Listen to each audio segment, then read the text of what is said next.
Welcome back to Crime Time Inc. My name is Alex, and this is Episode 5 of our Charles Manson series.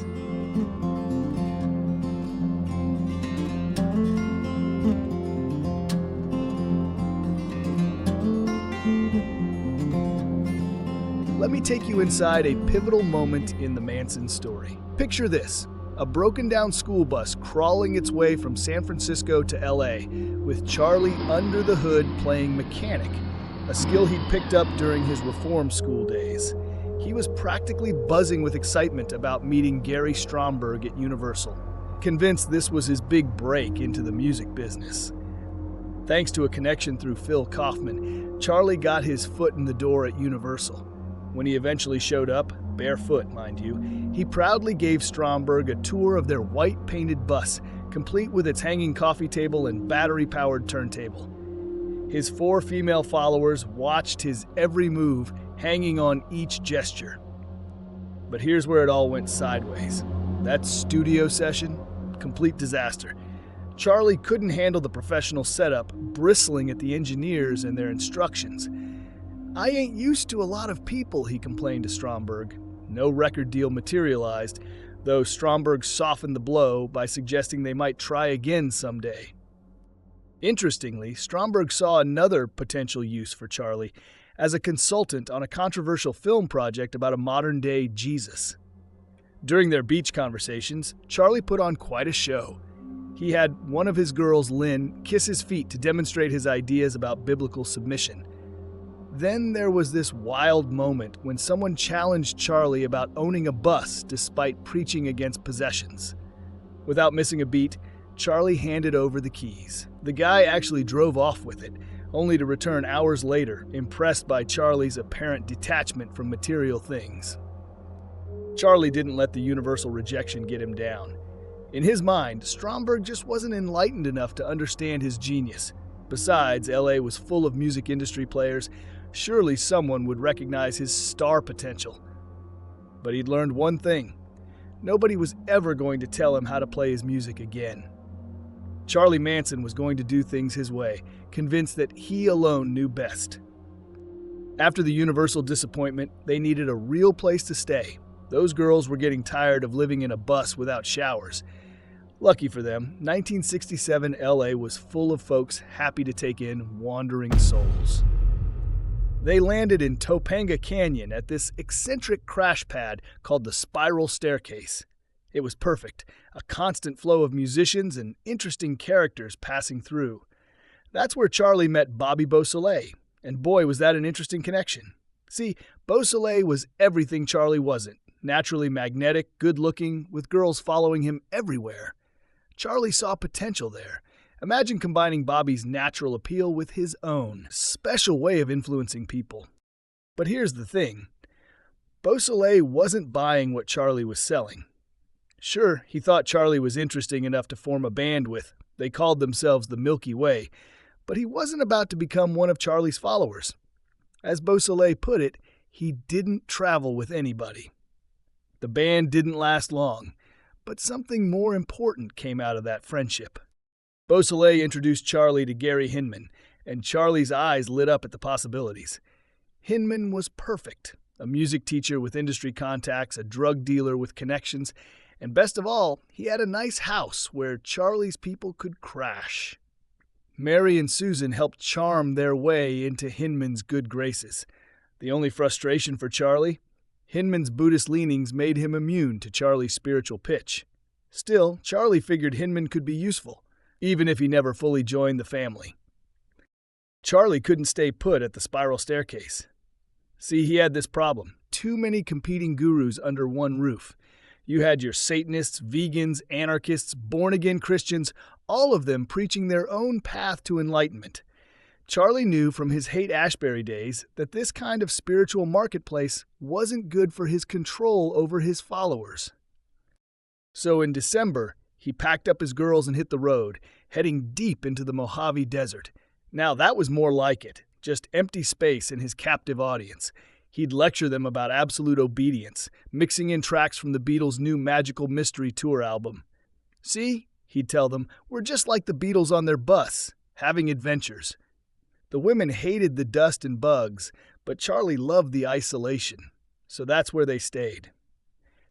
After a couple weeks wandering through Arizona, New Mexico, and Texas, where Charlie refused some much-needed dental work, worried it might affect his singing, they headed back to L.A. By then, Susan was pregnant from a guy in Arizona, and Mary was already carrying Charlie's baby. Charlie was fine with all this. In his mind, the babies would be raised communally, free from individual hang-ups.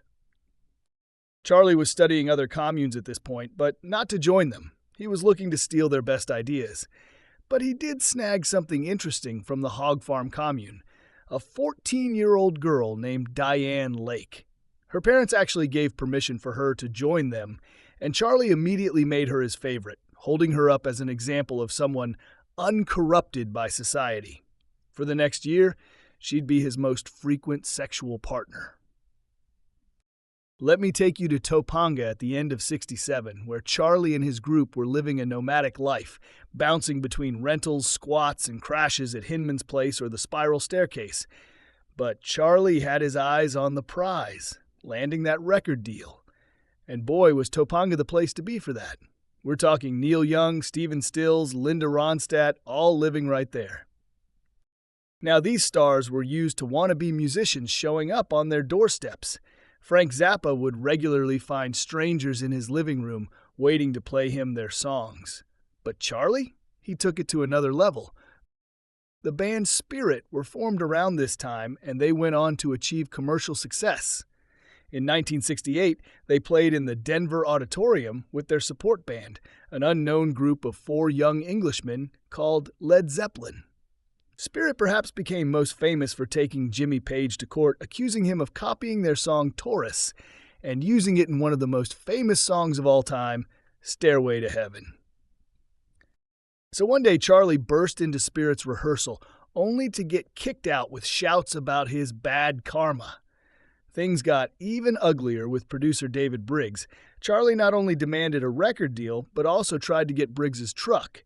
Briggs ended up threatening to shoot him if he ever showed his face again.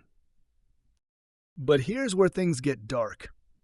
While Charlie was preaching love and selflessness to his followers, there was trouble behind the scenes. Mary Brunner kept showing up with black eyes, and the group's veterans, Lynn and Pat, knew the brutal truth. Charlie was beating Mary, sometimes knocking her down and kicking her while she was on the ground. He tried to keep this violence hidden from most followers, but Lynn and Pat got the message loud and clear: disobey. And they'd get the same treatment. Despite all this, Charlie's belief in his destiny as a superstar never wavered. He was still that same guy who'd first heard the Beatles on a prison radio at McNeil Island, convinced his time would come, even if reality was telling a very different story. The year is 1968. The summer of love has faded, but its remnants still scatter across Los Angeles like flower petals after a parade. The Beach Boys were struggling. Despite their earlier success rivaling the Beatles, they were in trouble. Brian Wilson's mental health and drug issues had derailed their hit-making machine, and after missing the Monterey Pop Festival, they were seen as yesterday's news. Meanwhile, Dennis Wilson got interested in the Maharishi through the Beatles' connection, and the band was desperately seeking both spiritual guidance and fresh hits. This was happening against a backdrop of national chaos: the Tet Offensive in Vietnam, Walter Cronkite questioning the war, race riots erupting across America. And there was Charlie, in Topanga, seeing opportunity in all this upheaval. Charlie had perfected his recruitment pitch. He'd zero in on confused young people, agreeing with everything they said, making them feel understood. His existing followers would help, spreading word about this amazing guy who had all the answers. But Charlie had different standards for men and women joining his family. For men, it was pretty straightforward. Mechanical skills were valued, and Charlie could be himself around them, showing his racial prejudices and fascination with weapons. Paul Watkins became his star recruiter, while Bruce Davis ran reconnaissance missions. Charlie cleverly kept them both thinking they were his right-hand man. But with women, that was different. Charlie would break them down mentally and sexually, probing their life stories for vulnerabilities. He'd convinced them their families had wronged them, and only he could truly love them. The sexual initiation was brutal and non-negotiable, though some women, like Ruth Ann Morehouse, who'd fled her marriage to join them, fitted right in. Others, like Dee Dee Lansbury, actress Angela Lansbury's daughter, were kept around just long enough to drain their parents' credit cards. Angela Lansbury was an icon of Hollywood's golden age. Many years later, in a candid interview about her extreme efforts as a mother to protect her children from Manson, the Murder, She Wrote actress said that her daughter Deirdre and son Anthony had gotten involved with the wrong crowd as teenagers and started doing drugs. It started with cannabis but moved on to heroin, Lansbury revealed. There were factions up in the hills above Malibu that were dedicated to deadly pursuits. It pains me to say it, but at one stage, Deirdre was in with a crowd led by Charles Manson. Lansbury added, "She was one of many youngsters who knew him, and they were fascinated. He was an extraordinary character, charismatic in many ways, no question about it." After Lansbury learned of her kids' drug use and daughter's involvement in Manson's cult, she told her husband Peter Shaw, "We have to leave." Together, they moved the family from their home in Los Angeles to Ireland. "So we upped sticks and moved the family to a house I found in County Cork. I was drawn to Ireland because it was the birthplace of my mother, and it was also somewhere my children wouldn't be exposed to any more bad influences," Lansbury said. "It fills me with dread when reflecting back on what could have happened to her children had she not initiated the move to Ireland. Peter and I had no idea what had been going on. But then we had no experience of drugs. We didn't know the significance of finding a pipe in a drawer. Why would we? And when we did, we didn't know how to help them," Lansbury said, "nor were there any experts back then who could offer advice to the parents of kids from good families who were using and sometimes overdosing on drugs. It was like an epidemic." I'll be back after this quick break. By early '68, the group had swelled to 20 or more. Charlie had them abandon their given names. Pat became Katie, Susan became Sadie Mae Glutz, Diane Lake was Snake. They scraped by through panhandling, odd jobs, and Charlie's gift for convincing wealthy people to donate cars and valuables. Real family or elaborate con? For Charlie's growing band of followers, the line was already starting to blur. Food was never a problem.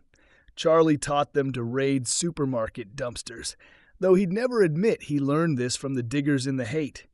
The girls would flirt with stock boys for fresh food, or dress up as Girl Scout leaders begging for donations. They got pretty creative about it, and ate well. Meanwhile, the Beatles were off in India with the Maharishi, along with Mike Love from the Beach Boys and actress Mia Farrow, who had just completed director Roman Polanski's film Rosemary's Baby. That didn't end well. Rumors about the guru eating meat and hitting on women sent most of them packing early, though Mike Love stayed devoted. Back in Topanga, Phil Kaufman got out of Terminal Island and reunited with his old prison buddy Charlie. What he found amazed him. Charlie had built himself a harem of willing women. Behind closed doors, Charlie shared his racist views with Kaufman, pushing the idea that white men needed to get white women pregnant to counter what he saw as a threatening black birth rate. A typical day in the family started late. After a casual breakfast, the men would work on vehicles, cars and motorcycles that people just gave to Charlie. But here's the thing that shocked Kaufman. Charlie would fix these sweet rides up only to give them away, claiming it taught everyone not to be materialistic.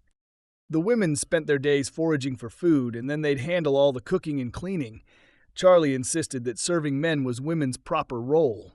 Often they'd all drop acid together, though Paul Watkins later revealed that Charlie always took less to stay in control.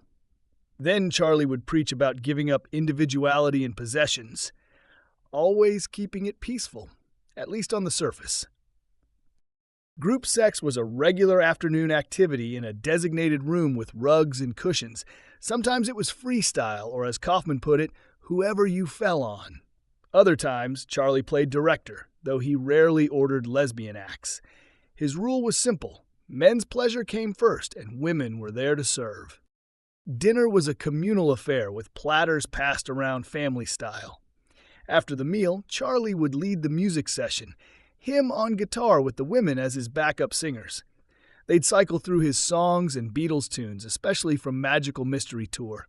Charlie seemed to think of the Beatles as honorary family members. He was looser about car radios, though, letting followers tune into whatever they wanted. Jefferson Airplane, The Doors, The Stones. The Beach Boys, not so much interest there. Nights were for special outings with Charlie's favorites. They'd drop in on Topanga friends or crash parties. People were pretty relaxed about strangers showing up back then. Phil Kaufman introduced Charlie to his friend Harold True, who lived in a nice house in Los Feliz on Waverly Drive.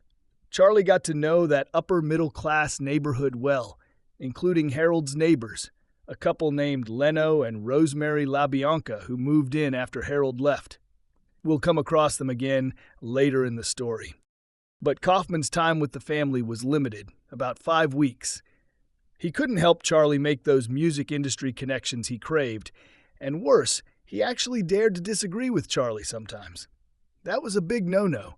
Charlie couldn't risk anyone challenging him in front of the others.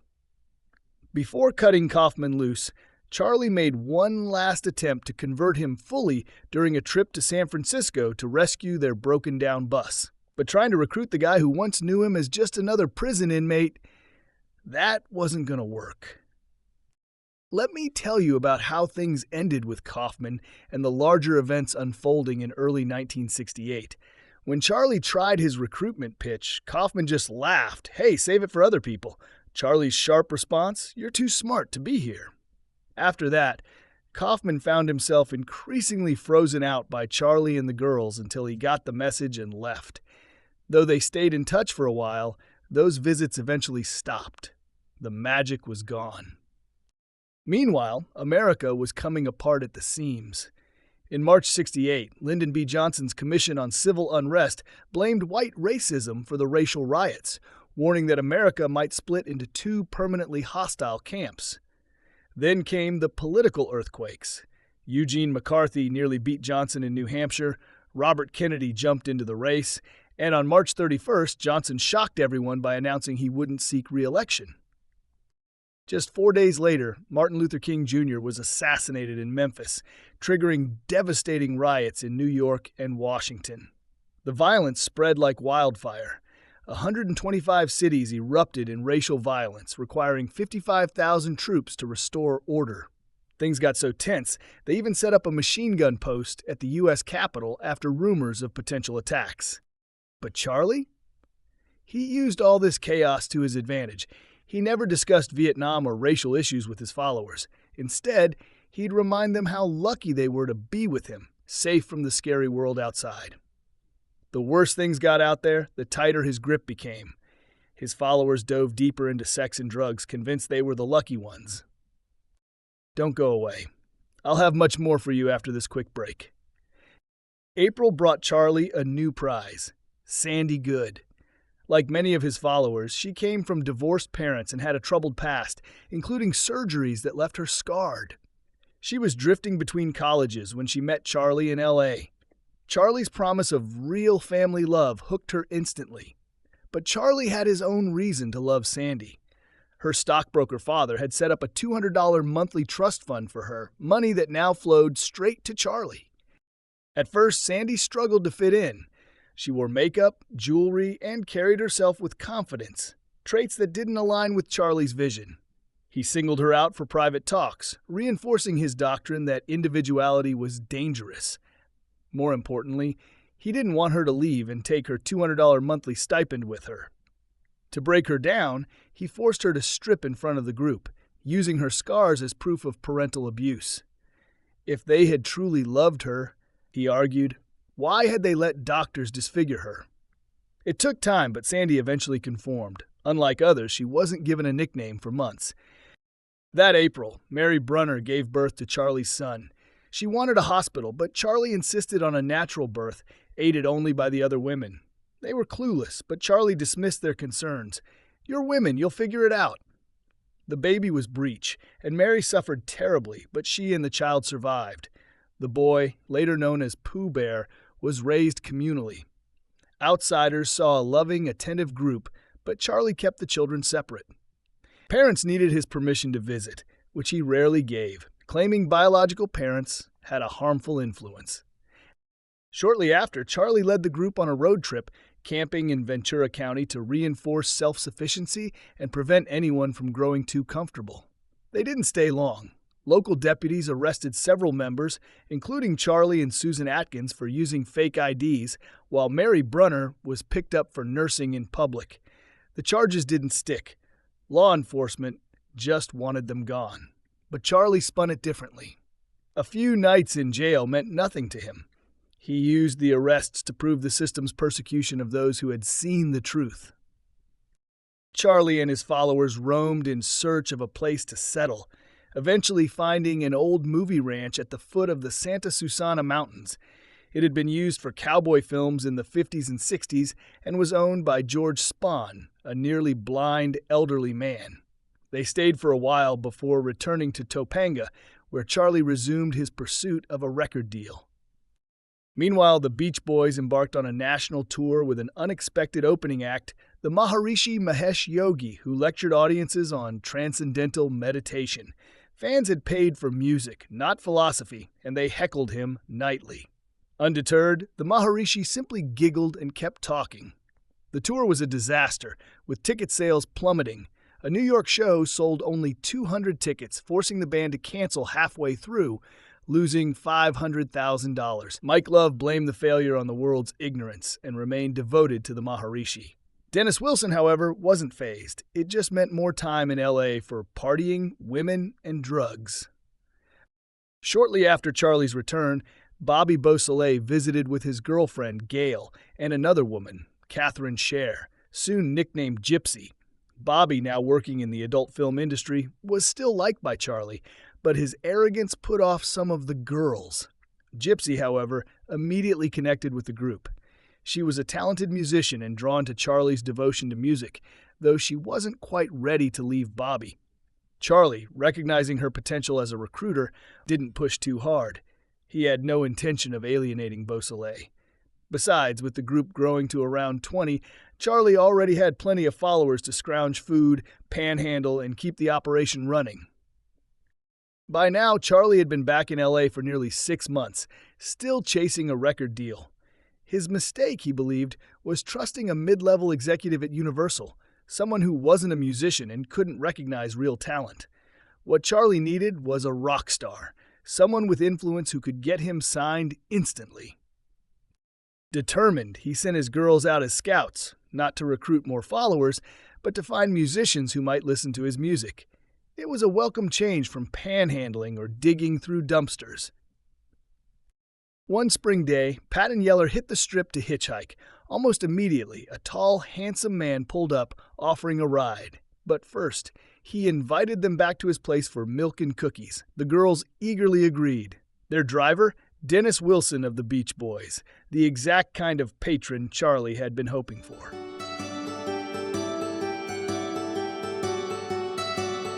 Next time on Crime Time Inc., we find out how Charlie and the family ended up living at a Beach Boys house and Charlie's elusive pursuit of a record deal. But in the meantime, here are our two crime experts, Simon and Tom, to discuss this week's episode. Thanks, Alex. That was another tremendous episode. The amount of detail that he's putting in here for us, Tom, is quite incredible, isn't it? It's wonderful. And Alex, you're a first-class storyteller. I will give you that. Super. And can I just apologise? We will pronounce your name properly. It's just us Scots. We tend to Alec and Alex, but we hear you, and it's Alex, and we're very grateful to you for fantastically detailed research, painting a picture and a wonderful description of what life was like in the Manson family. And we can see the pressure building. You can actually see Charlie getting more manipulative and his plan coming together. And you can see him building the number of people he's attracting to 20 followers. That's something, Simon. It really is. Yeah. Tom, it's interesting that you had troubles with the names with Alex. It's usually through here in the West. We just call everybody Jimmy, and it gets us around that quite nicely. Big Jimmy or wee Jimmy. Yeah. Anybody over 5'8" is big man. I was fascinated by this whole thing of living on the fringes. I came across it several times working and living in the county, as we would call it in the countryside, with people living on the fringes like that. Charles Manson decided to do, and he decided to do deliberately a few times, as we learn in this episode, to get away from the mainstream. He didn't want his family influenced by outsiders who might have other thoughts or tell them the truth. So he was very careful to keep them on the fringes of cities, panhandling and getting food from wherever they can. It was some system that he had going, wasn't it? Yeah, it was a perfect fraudster. We talked about Jones, the murderer, the poisoner, who took people away to Central America and then fed them all Kool-Aid, which was laced with poison. Yeah. Well, you can see that Jonestown. kind of Jonestown. You can see that kind of spiritual pitch, can't you? This one thing, Simon, was the remarkable story of Angela Lansbury.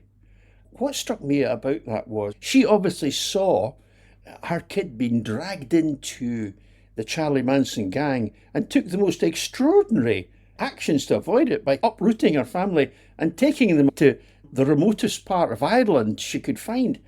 I thought it was a remarkably brave thing to do. It turns out that it was a remarkably right thing to do. But how many people could afford to do that? It shows you the power of drugs, even with her resources. And we've seen it with many rock stars and their offspring over the years who have been unable to save from the clutches of drugs, which plays right into my narrative to regulate drugs so that we do have some control, because drugs are very powerful. We tend to think that it's kind of black and white. And I'm speaking from personal knowledge here because I'm taking drugs just now after my operation, post-op. But they're very, very powerful things that I can't understand why we don't want to have control of them instead of letting people use them for nefarious purposes like Charles Manson and many others have done.